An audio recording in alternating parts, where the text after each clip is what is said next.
Hi, good morning. രാവിലെ തന്നെ നേരെ വിളിക്കുന്നതിന് മുന്നേ എന്നാ പരിപാടി എന്നല്ലേ? അതെന്താന്ന് വെച്ചാൽ ഇന്നിവിടെ ദേശീയ ഭക്ഷണമായ കഞ്ഞി മാറ്റിയിട്ട് ഇന്നിവിടെ ദോശയാ കേട്ടോ.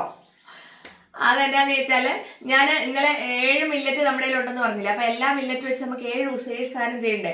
അപ്പം അത് പ്രമാണിച്ചിട്ട് ഇന്ന് രാവിലെ തന്നെ ദോശ എന്ന് വെച്ചാൽ നമ്മുടെ ജോവാറിന്റെ ദോശ കേട്ടോ.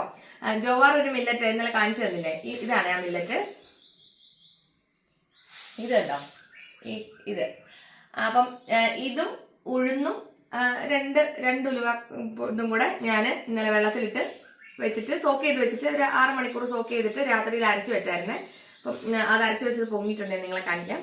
ഞാൻ നേരത്തെ ഒന്ന് തുറന്നു നോക്കിയായിരുന്നു കേട്ടോ, അതുകൊണ്ടാണ് അത് പിന്നെ താന്നു പോയി. ഇവിടം വരെ പൊങ്ങിയതായിരുന്നു കേട്ടോ. അപ്പം ഞാൻ ഉപ്പിട്ടിട്ടില്ലായിരുന്നു. അപ്പം നമുക്ക് ഉപ്പോടെ ഇട്ടേച്ച് ഇത് നന്നായിട്ട് ഇളക്കാം കേട്ടോ. ഇന്നലെ രാത്രിക്ക് 10 മണിയായപ്പോൾ അരച്ചു വെച്ചതാണ്, പക്ഷെ നന്നായിട്ട് പൊങ്ങി വന്നേ.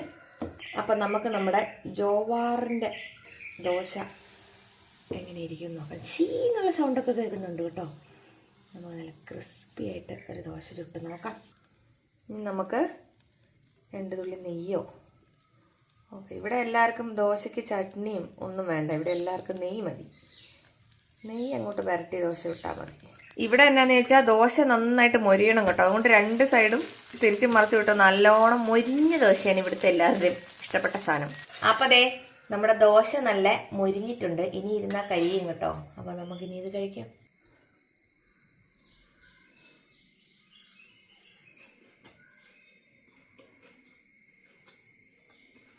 നല്ല ക്രഞ്ചി ദോശയാണ്.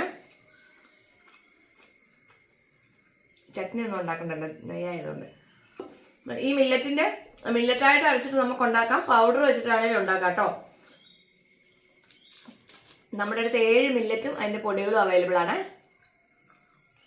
അപ്പോൾ എല്ലാവരും ചെയ്ത് നോക്കണേ. ബൈ.